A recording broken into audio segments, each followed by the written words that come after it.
नमस्कार, मैं हूं दीपक। आप देख रहे हैं हिंदी समाचार। तो चलिए रुक करते हैं इस खबर की ओर। राष्ट्रीय राजधानी के नांगलोई में शनिवार को मुहर्रम के जुलूस के दौरान पत्थरबाजी और तोड़फोड़ पर सियासी पारा चढ़ गया है। विहिप ने कहा कि मुहर्रम या मजहबी जुलूस के माध्यम से हिंदुओं पर हमले किसी कीमत पर बर्दाश्त नहीं किए जाएंगे। विश्व हिंदू परिषद के केंद्रीय संयुक्त महामंत्री डॉक्टर सुरेंद्र जैन ने एक बयान में कहा, मुहर्रम के अवसर पर मुस्लिम समाज के एक वर्ग द्वारा देश भर में की गई हिंसा संपूर्ण सभ्य समाज के लिए चिंता का विषय है।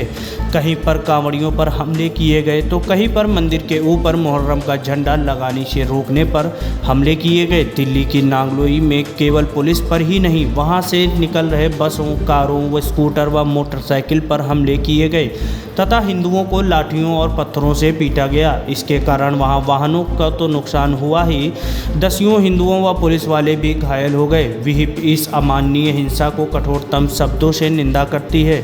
चाहे ईद हो या मुहर्रम और रमजान, चाहे मुस्लिम त्यौहार हो या हिंदू त्यौहार, इस प्रकार की हिंदू विरोधी आक्रामकता पिछले कई सालों से तेजी से बढ़ रही है।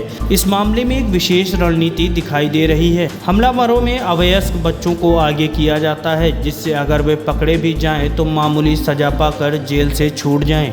या स्पष्ट दृष्टिगोचर होता है कि एक योजनाबद्ध षड्यंत्र के अंतर्गत हो रहा है। पहले मुस्लिम समाज के कुछ नेता और मौलवी किसी न किसी बहाने से हिंसा के लिए भड़काते हैं और फिर पकड़े जाने पर वकीलों की फौज खड़ी हो जाती है इन षड्यंत्रों से हिंदुओं और देश का नुकसान हो रहा है। स्वयं मुस्लिम समाज के लिए भी आत्मघाती है। वे अपनी युवा पीढ़ी को विकास नहीं, विनाश की ओर ले जा रहे हैं। उन्होंने कहा कि उन्हें यह समझना होगा कि हिंदू भी कब तक मार खाता रहेगा। पुलिस प्रशासन को भी अपनी भूमिका पर पुनर्विचार करना होगा।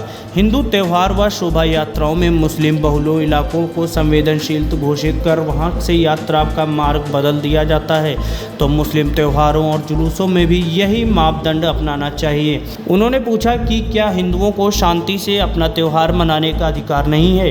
क्या वह मुस्लिम त्योहारों पर भी अपने ऊपर संभावित हमलों की आशंका के कारण तनाव में ही रहेगा? यह प्रश्न उन राजनेताओं के लिए भी महत्वपूर्ण है जो वोट बैंक के लिए किसी भी बहाने से उनको भड़काने का प्रयास करते हैं। विश्व हिंदू परिषद इन सेकुलरवादी राजनेताओं और मुस्लिम नेताओं से यह अपील करती है कि उन्हें उनकी भूमिका पर पुनर्विचार करना चाहिए। वे किस प्रकार के समाज का निर्माण करना चाहते हैं? त्योहारों के अवसर पर समाज बंटना नहीं चाहिए, अपितु उनको मिलकर मनाना चाहिए। यह अलगाववादी मानसिकता समाज के सभी वर्गों के लिए घातक है। सबको मिलकर इस मानसिकता को रोकना चाहिए, न कि अपने स्वार्थों के लिए स्वार्थी नेता और मौलवी इसको प्रोत्साहन दें।